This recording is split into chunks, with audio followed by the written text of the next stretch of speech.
Opa, estamos ao vivo aqui no Facebook e no podcast da Trilogia Saudável e em outras plataformas da Anchor, o Spotify e outras plataformas de podcast, tá bom? Meu nome é Ricardo Brito, sou jornalista e vou servir hoje aqui como mediador nessa live para falar um pouco sobre olhares da pedagogia social para práticas do varejo social. Os nossos convidados, Maurício Salchini, por favor, você queira se apresentar aí um pouquinho aí para a nossa audiência. Boa tarde a todos, boa tarde, Ricardo, professora Margarete, minha coordenadora. Boa tarde a quem estiver nos ouvindo, nos assistindo. É um prazer muito grande conversar sobre pedagogia social e o varejo. E esses dois assuntos juntos, o prazer é dobrado. Então, estou muito entusiasmado e feliz de estar aqui com vocês nessa live. Olá, isso, pessoal, o Maurício ele é empresário, microempreendedor aqui de Niterói e vai estar com a gente nesse bate-papo. Agora vamos falar com a professora pedagoga Margarete Martins. Oi, professora, pode falar. Olá, pessoal, boa tarde. Obrigada pelo convite, Maurício, Ricardo. É sempre uma honra poder conversar sobre pedagogia social e outras tribos, isso é muito saudável. E é para isso que nós estamos aqui hoje, trocar algumas ideias, e agradeço o convite. Obrigado, professora. Eu acho que a gente pode começar, e para iniciar a nossa conversa, acho que seria bacana se você pudesse, professora, falar um pouco com a gente sobre se existe ou não um diálogo entre as práticas no ambiente de trabalho, que chamamos de varejo social, com a pedagogia social.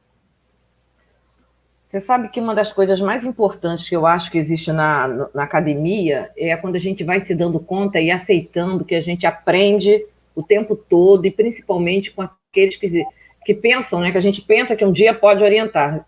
Esse é o caso aí da minha convivência com o Maurício, dessa nova estrada a ser percorrida pela pesquisa na área de pedagogia social, que é o que ele tem trabalhado e tem me alegrado muito entender essa pedagogia do primeiro emprego.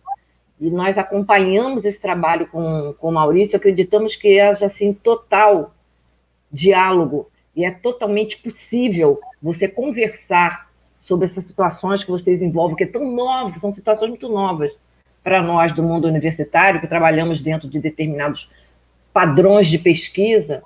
Você ter possibilidade, via pedagogia social, não vejo outra, de abrir para o diálogo, por que não com os empresários, por que não com a sociedade civil como um todo, né? O nosso trabalho na universidade também inclui o diálogo com a sociedade. Eu acho que conversar com os empresários, conversar com quem tem acesso de uma outra forma, que também é pedagógica, né? O profissional não deixa de ser pedagógico, total possibilidade de diálogo e de intervenção, de convivência até, pacífica, produtora de novos conhecimentos e produtivas para a sociedade. Entendo. Você falou sobre ganhos, né? Você falou o que é a pedagogia, a importância da pedagogia. Agora, como é que ela pode ser aplicada para o varejo? Qual a contribuição que ela pode trazer para o varejo social? Olha, isso dá uma tese, se bobear até mais de uma, mas eu acho que a gente pode ter assim, uma conversa a partir da pedagogia da convivência, né? Que é uma das vertentes da pedagogia social. É você entender que é possível a diversidade, seja ela de conta bancária, de cor de pele, de opções, não importa. Mas é possível você conviver com a diversidade, é possível você conviver com a diferença. E a gente tem usado uma frase que tem me feito muito tranquila quando a gente conversa dessa maneira, né? A diversidade humana caminhando de mãos dadas pelo mundo, na vida e pela vida. Então, essa diversidade de olhares e de possibilidades, de formas de inteligir a realidade, de acessar o humano de uma maneira mais solidária, menos solitária, menos competitiva, menos degradadora do tecido humano, isso para nós é de uma importância muito grande. E é justamente nesse momento que a gente compreende que é possível vocês trazerem, enquanto empresários do varejo, como vocês se tratam, para nós é um termo diferente, é uma categoria diferente, mas compreendemos que essa possibilidade existe quando vocês conseguem colocar no mesmo espaço pessoas em situação de vulnerabilidade, trabalhando com pessoas.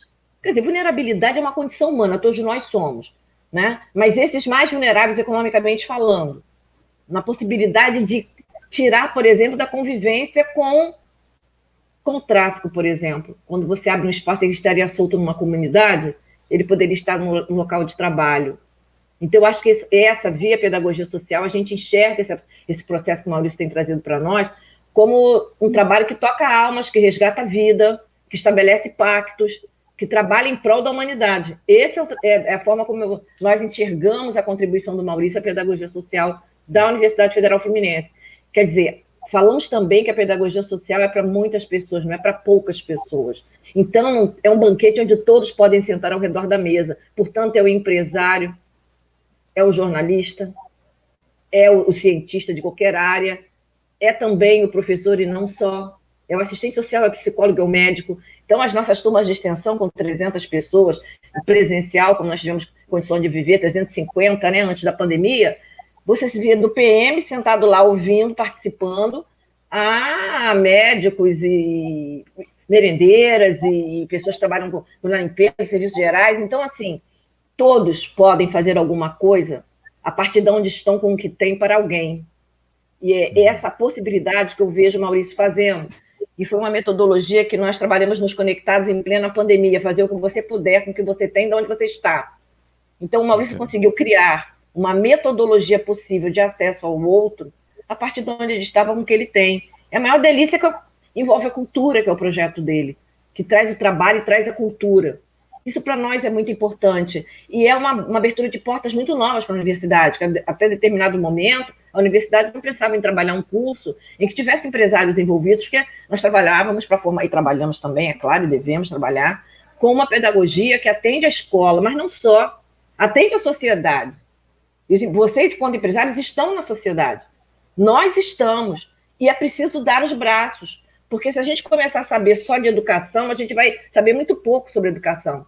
Então, é preciso ler. Quantas vezes eu estou sobre vários outros assuntos, quantas vezes eu estou em casa, Maurício manda um print de alguma coisa que ele está lendo, ele fala, olha aqui, professora, que eu estou lendo aqui. E quantas vezes a gente não vai fazer disso tema de conversa numa reunião de pesquisa? Então, a gente cresce na multiplicidade e não na homogeneidade. Por isso que a gente avança pouco, mundialmente falando, no que se refere à ciência. Porque a gente tende a trabalhar com os eleitos. E aí você reproduz o que está posto na sociedade há algum tempo. Como a pedagogia social, ela tem essa necessidade de romper com o instituída, da natureza dela, não é porque a gente queira, é da natureza da pedagogia social, da ação social, trabalhar com o movimento que a sociedade nos traz. Então, nós vamos acompanhando esses movimentos, não mais à frente dos movimentos, mas como de Boaventura, de um trecho que o Maurício mandou para mim, mas a reboque, sabe? Estudando com eles, aprendendo com eles, para servi-los. Porque é uma ciência do servir. E a gente teve muita clareza disso logo no início. Então, o Maurício, ele pode vir para o nosso grupo e se sentir servido pelas delícias desse banquete aí da pedagogia social, mas o inverso acontece conosco, nós nos servimos dessa delícia, desses aprendizados, dessas conversas que ele traz para nós. Nós estamos numa live com ele, já está colocando as coisas todas, coisa que para nós demora século. Não é? Então, assim, cada um traz o que tem de melhor e coloca na mesa, e todos se servem. Isso, para mim, é... Eu enxergo que o Maurício ele tem um papel aí de multiplicador muito interessante. Maurício, você gostaria de fazer alguma pergunta para a professora? É um pedido, eu queria que a professora contasse para a gente da aluna dela que trabalha na funerária.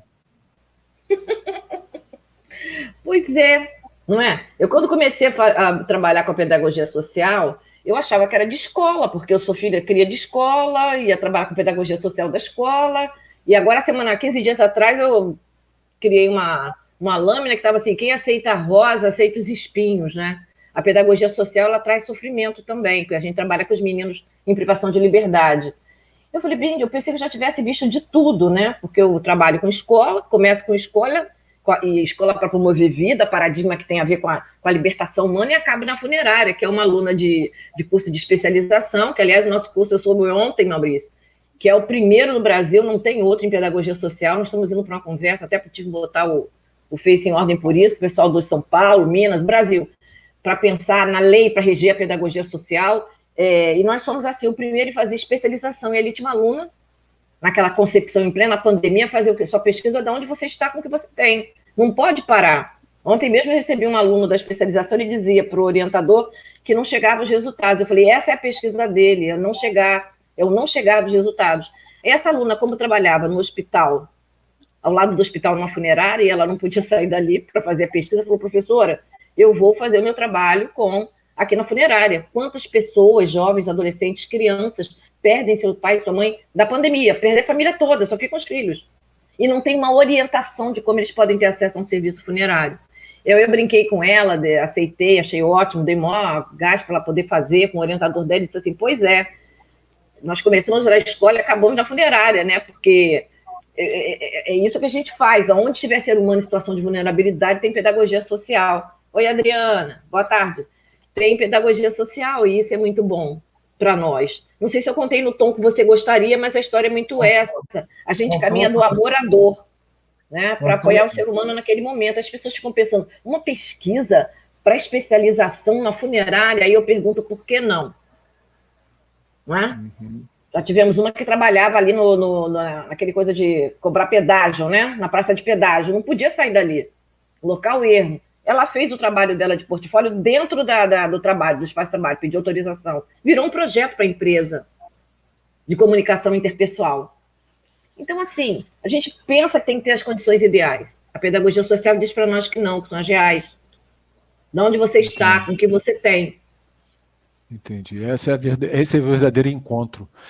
Falando em encontro, como é que foi esse encontro seu, professora, com o Salchini lá na pós-graduação? Não fale nisso. Não foi trágico por um triz. Eu quis botar esse cabra para correr.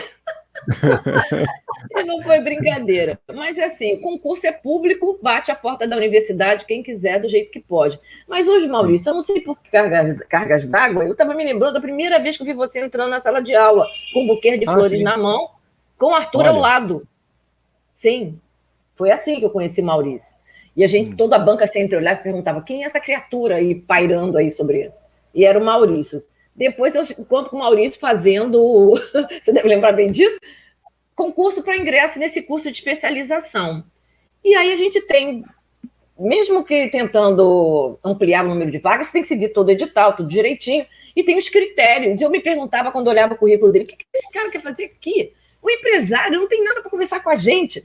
A banca se virou contra mim, para sorte minha, disse, não, senhora, chegar nas contagens de pontos, se ele entrar, ele tem que entrar sendo empresário, sendo médico. Se fosse faxineiro, você não ia querer? Então vai entrar sim. E foi assim que eu conheci Maurício, numa briga, querendo botar o Maurício para correr. Mas foi muito bom que os outros professores da banca não fizeram isso, e você conseguiu os pontos necessários para você entrar, e eu jamais poderia ser arbitrária a esse ponto, mas eu comecei querendo ver Maurício pelas costas. Depois, nós passamos uma situação de extrema vulnerabilidade lá na UF, tendo que receber muitas pessoas, com tudo certo, auditório e tudo, e de repente nós tínhamos esse auditório, na véspera. Essa turma estava, acho que, com 280 pessoas. Eu comecei a fazer contato, não tinha espaço para ter 280 pessoas.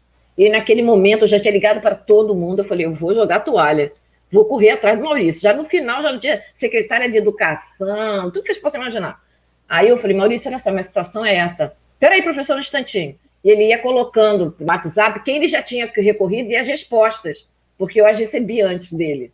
Até que ele conseguiu um espaço, e ali foi um trabalho muito bonito, nós estávamos abrindo um ano letivo, e a generosidade da classe empresarial de Niterói foi tão grande para conosco, viemos a chave, quem abriu a porta foi Maurício, que nós não podemos sequer... Né? Como? Que boa experiência, então. Olha, eu não tive condições de pagar sequer o rapaz que cuidou do som, eles não deixaram.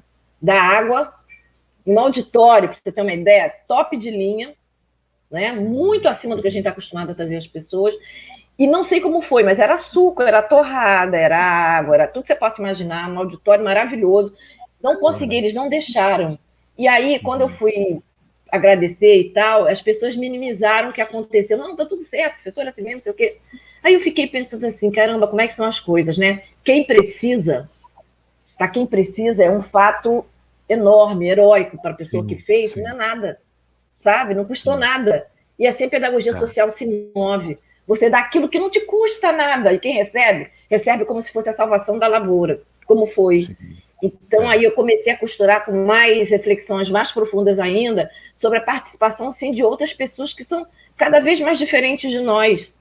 É necessário. Aquele dia ali, ele salvou a pátria. Eu tinha batido desde igreja, centro espírita, tudo que você possa imaginar, que tem espaço, auditório, secretaria, Casa Amarela. Não tinha naquele. Da noite para o dia você não consegue.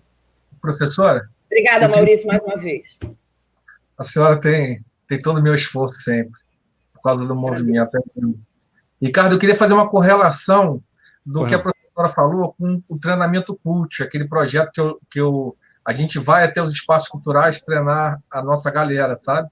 Então, tem empresário que, sabendo do que a gente faz, fala assim, poxa, mas o espaço cultural te cede espaço, data show, microfone, ar-condicionado. E, professora, para o espaço, é uma alegria receber a gente, sabe? É no espaço de menor demanda deles, que é à tarde, é no horário que a gente pode, e eles ficam ligando para a gente, querendo mais a gente do que a gente pode ir, sabe? Então, a diretora, o diretor, a diretora, às vezes o artista da exposição vai, normalmente vai, porque para eles é uma alegria receber a gente, sabe? Então, para aquelas pessoas que olham e pensam assim, poxa, esse cara usa o espaço de graça, para eles é assim, poxa, a gente está recebendo uma visita maravilhosa na nossa casa. Então, eu faço muita correlação com o que a senhora disse, dá quem tem e recebe quem precisa, e fica todo mundo muito feliz, assim, sabe, professor? Isso é uma máxima. Eu até falei para você, não sei o que a gente conversava, sobre a questão do livro. Sim. Eu tenho uma máxima na face da Terra, desde a construção do Templo de Salomão, que diz assim, quem tem, põe, quem não tem, tira. Uhum. A pandemia está nos ensinando muito isso.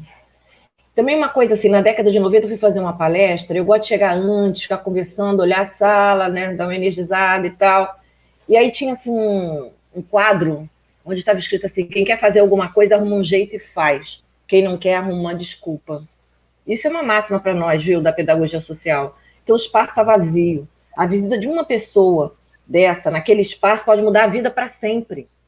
Né? E a gente costuma dizer assim, como a gente escova a realidade a contrapelo, como diz o Walter Benjamin, aquela fala clássica, eu não vou ao municipal porque eu não tenho roupa, a gente diz assim, é porque eu não tenho roupa que eu vou no municipal, sabe? É por isso que a gente precisa ir, é por isso que a gente precisa desfrutar. A cultura, ela pode ser apropriada por uma classe, mas a produção dela jamais será de uma classe, da humanidade. E quando você coloca esse banquete à disposição, isso faz com que os meninos rompam com, como a gente pode dizer, com algo que está programado para eles, geração após geração. Professora, gerações consecutivas. Pois não. O projeto do Salkini leva as pessoas que ele está ali no trabalho dele, que estão ingressando no primeiro emprego, para experiências culturais, né? Sim. Sim. Quer falar um pouquinho nisso, Salkini? Deixa eu só... A professora... Não, vou deixar você falar, mas eu vou dizer uma coisa. O Maurício, com esse trabalho dele, há algum tempo eu tenho falado com ele, estuda Gramsci, né, os intelectuais e a formação da cultura, né, em especial quando ele fala desse nosso papel. E é isso que ele faz. Ele é um intelectual da classe que ele está. E ele ajuda, através desse trabalho dele, não um intelectual que mantém um sistema, mas que transforma. E ele ajuda, através do trabalho dele, é claro que é um jovem, que vai ter um salário reduzido, que vai ganhar só para poder estar ali, mas é uma formação que hoje a gente não consegue ver em outros lugares com boa qualidade para essa faixa da população brasileira. Então, a cultura, ela emancipa, ela nos salva. E é isso que o Maurício faz no trabalho dele, que eu acho que é um espetáculo. Nós, na universidade, também temos atividades culturais, também levamos os alunos, como se podia, agora é tudo virtual, mas sabemos o quanto vale. Pronto, era só isso. Então, Ricardo, o projeto passou a ter nome depois que eu concorri ao prêmio da BRH e venci em 2019. E para concorrer ao prêmio eu tive que dar nome porque a gente é muito da prática. Então, o projeto existe desde 2012 e aí a gente colocou o nome assim, Treinamento CULT, Responsabilidade Social, Qualificação Profissional e Experiência Cultural, que é, no meio do expediente, a gente tira um turno, porque um turno está trabalhando na loja, o outro turno vai aos espaços culturais, claro que previamente combinado, logística combinada, e aí no espaço cultural ele faz uma visita guiada, normalmente o artista vai e explica as obras, interage com eles, e aí 45 minutos de experiência cultural e meia hora, 45 minutos de conversa sobre o trabalho, sabe, cara?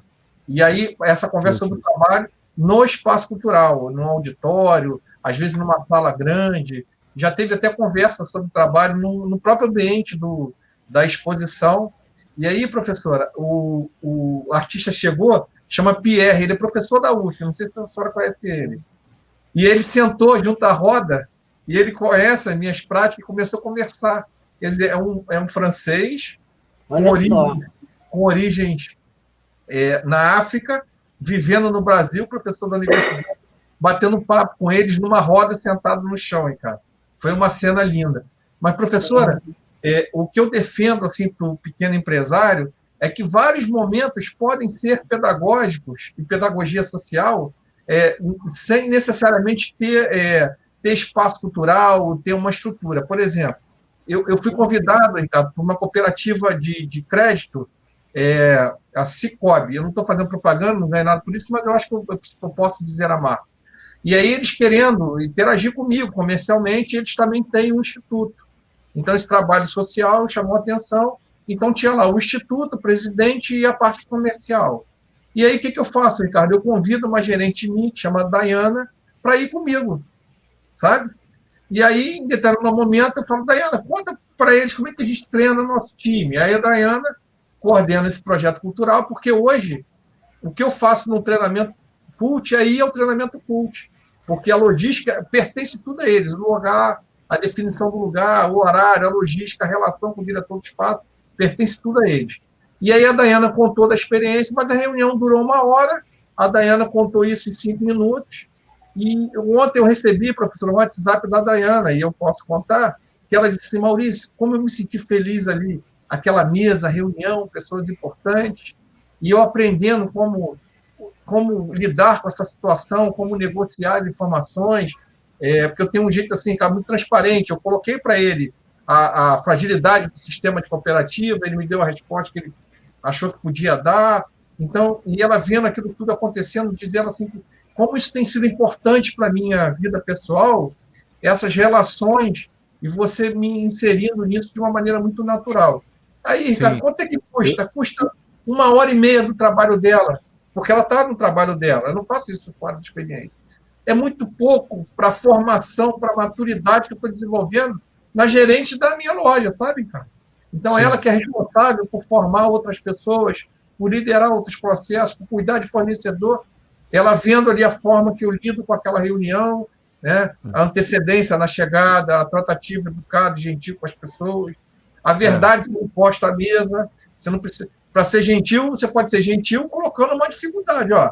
O que você está me pedindo, a dificuldade está aqui. Então, eu recebi esse WhatsApp ontem à noite, estou compartilhando aqui, porque ela autorizou. E como isso é pedagógico, sabe, professor? Às vezes a gente imagina que a gente precisa de um espaço cultural, de um projeto formatado, e não é nada... Cada momento pode ser um momento pedagógico, sabe? E aí você fez a tradução plena do que é tocar almas, estabelecer pactos e instaurar poder. Ela se vê no lugar de poder, ela se vê no lugar de fala.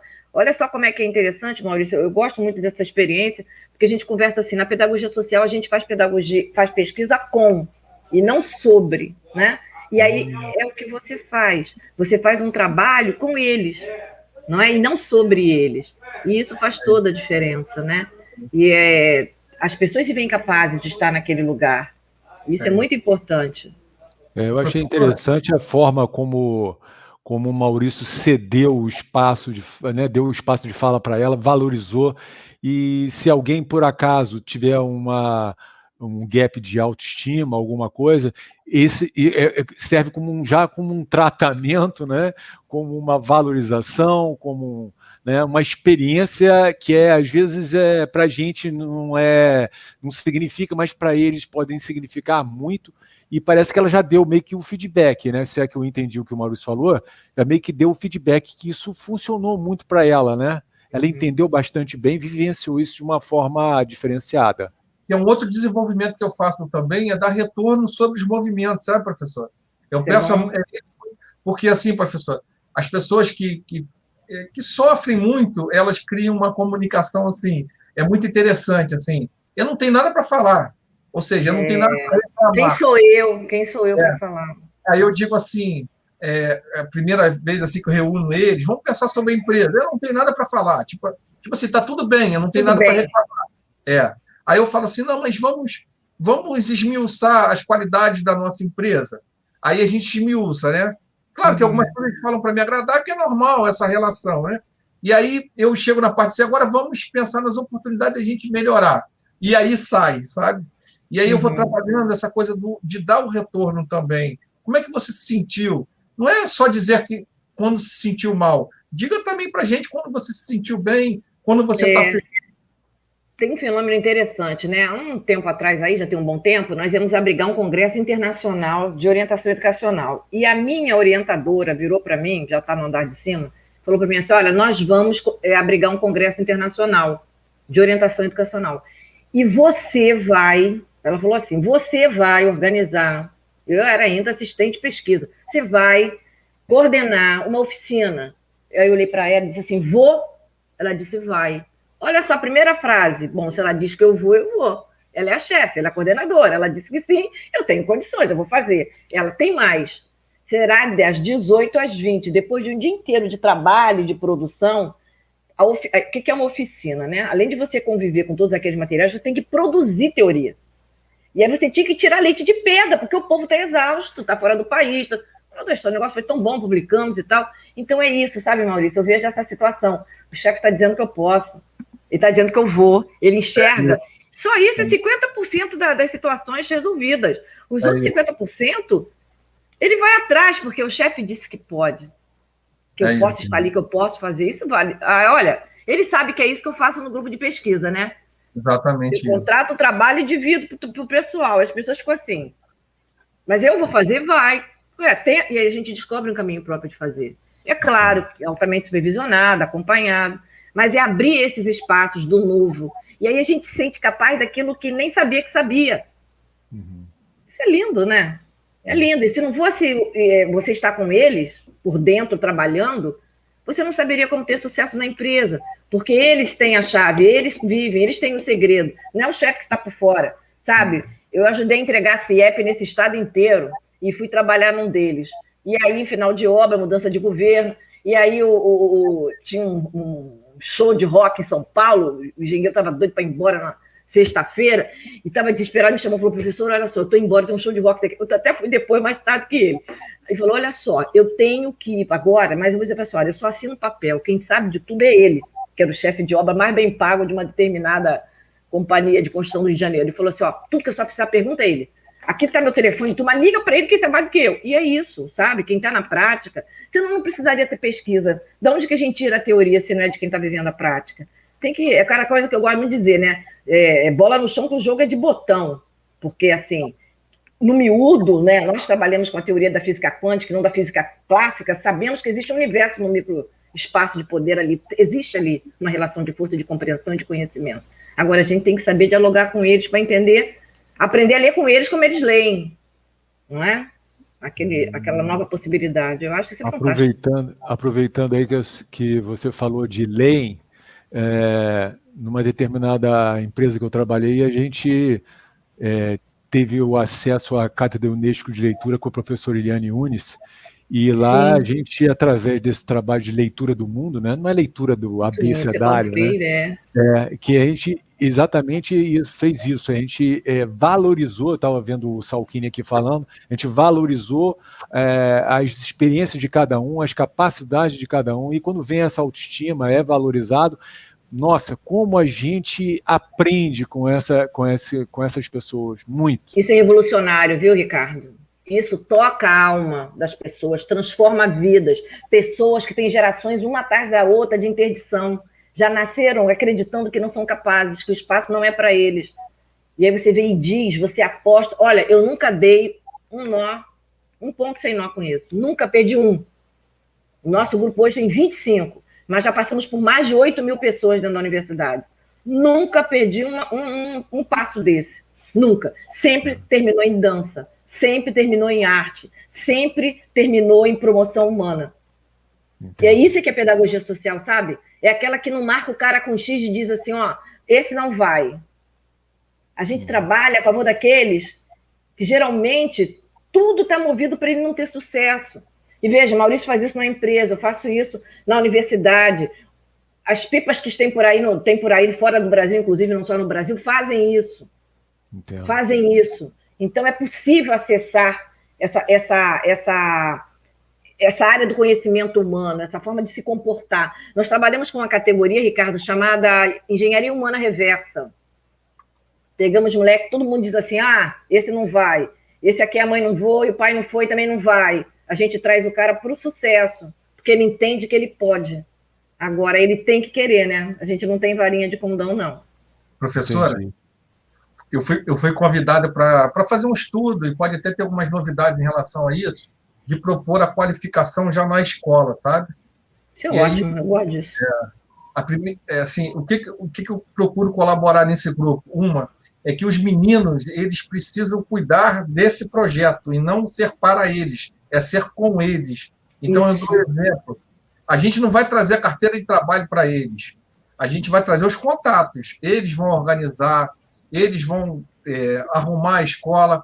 E aí, professor, eles vão tirar a carteira de trabalho deles e da comunidade escolar.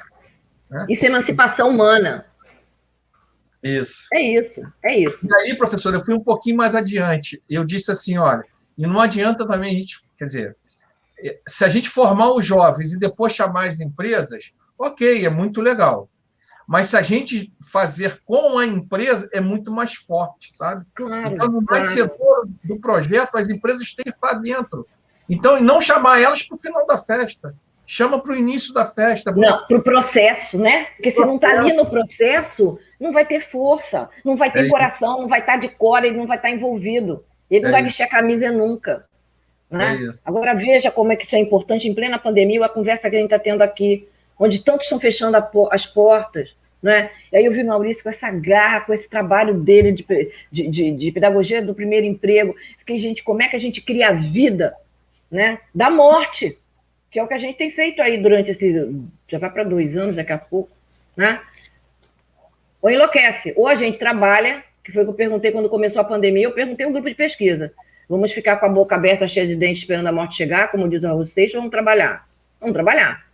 E aí nós fizemos atendimentos de 10 horas por dia, com psicólogos, com médicos, com educadores de tudo quanto é área, assistentes sociais. Não paramos, passaram por nós mais de 3 mil pessoas na pandemia. Então, assim, é uma honra servir, sabe? Da onde a gente está, com o que a gente tem, sem grandes projetos, daquilo que a gente pode fazer, como a gente pode fazer. Isso, para mim, não tem preço. Para mim, essa ciência aí, que o Prigogine diz que é coletiva, e eu concordo com ele, que a ciência é um empreendimento coletivo, é isso que dá samba, é isso que dá liga, é isso que faz acontecer. Essa é a diferença. Bacana a gente ter o Maurício aí, né, para multiplicar essa informação e num local que a princípio poderia ser tido como não é um espaço para se aprender nada da pedagogia social, mas é durante o trabalho, quer dizer, qualquer lugar pode ser um lugar, né, professora, da pedagogia social. Qualquer lugar, tem ser humano, tem pedagogia social, sabe? Eu acho isso de uma beleza, sabe? Porque tem um adágio egípcio que eu gosto muito, que diz assim, todos que estão ao nosso redor são nossos mestres. Muitas vezes até nos ensina, agora é meu, né? Até o que não fazer, mas são todos. Então é preciso a gente ter uma humildade muito grande, isso já é Platão, né? Para aprender, para deixar o outro ser seu mestre, sabe? E eu só faço essas coisas que eu tenho feito durante a pandemia, agora mesmo, as pessoas perguntam, mas vocês fizeram tanta coisa por causa de vocês, por causa do grupo de pesquisa, por causa dessas pessoas com as quais eu trabalho, que me ensinam o tempo inteiro. Porque imagina, olha, quando eu vi ao mundo, e era jovenzinha, o que tinha de mais importante, mais inovador, era uma coisa chamada máquina de escrever, curso no Senai, não sei quantas por segundo, não sei quantas batidas por... que era um desespero, você dormia com aquilo, acordava com aquilo. Né? Hoje você tem jovens que nasceram com computador, tá rindo? A verdade é essa, nua e crua, não é? E aí eles têm um cérebro tecnológico, cara, eles são muito diferentes de nós, eles estão chamando a minha geração para o avanço, eu vou atrás deles, eu vou. A tecnologia está provada, a tecnologia modifica, né, a forma de trabalhar do cérebro, né? Você acessa, sabe? Ela acessa, ela faz com que você libere áreas que você tem, mas que não está acessada ainda. E é isso que a pedagogia social também faz a gente liberar áreas que tem a ver com a senda cardíaca e com neurônios cardíacos. O nosso trabalho é um trabalho da inteligência emocional. E ele é libertador. E é isso que a tecnologia faz com a gente. É isso. Outros caminhos, outros caminhos. Professora, a gente está chegando no final da nossa live aqui, mas já? nosso Pocket Live. Então, nessa live a gente falou um pouco sobre os olhares da pedagogia social para as práticas do varejo social, não é? E a gente contou aqui, então, com a nossa querida professora Margarete Martins e do Maurício Salchini. Salchini, você quer falar alguma coisa? Nossa despedida, as palavras finais? Queria dizer que a professora é uma grande mestre, que eu tenho o privilégio de tê-la, o convívio com ela, e pedir a ela, na despedida dela, nos brindar com uma poesia. Oi, amor, obrigada. Vamos nós, uma poesia. E não é por à toa, né? Vamos nós. Cora Coralina. Não sei se a vida é curta ou longa demais para nós. Não sei que nada do que vivemos, mas sei que nada do que vivemos tem sentido se não tocarmos o coração das pessoas. Muitas vezes basta ser colo que acolhe, abraço que envolve, palavra que conforta, silêncio que respeita, alegria que contagia, lágrima que corre, olhar que acaricia, desejo que sacia, amor que promove. E isso não é coisa de outro mundo, é que dá sentido à vida. É o que faz com que ela não seja nem curta nem longa demais, mas que seja intensa, verdadeira, pura, enquanto durar. Cora Coralina. Pedagogia social na veia, né? É isso. Parabéns aí para a professora, pelas palavras, né, da Cora Coralina aí, que entendia muito de relação, né, com o outro. Obrigado aí, Salchini, obrigado, professora. Infelizmente a gente tem que encerrar a nossa live, mas se Deus quiser vai ser a primeira de muitas, tá bom? Opa, tomara, viu? Eu quero agradecer em nome da Universidade Federal Fluminense, do projeto Pipa-Izuf, dessa pedagogia social para o século XXI. Agradecer a oportunidade de servi-los. Muito obrigada, Ricardo. Um prazer enorme, viu? Obrigado, Maurício, muito obrigada. Grande Ricardo. Obrigado, Ricardo. Até mais, irmão. Até mais. Tchau, tchau. Tchau.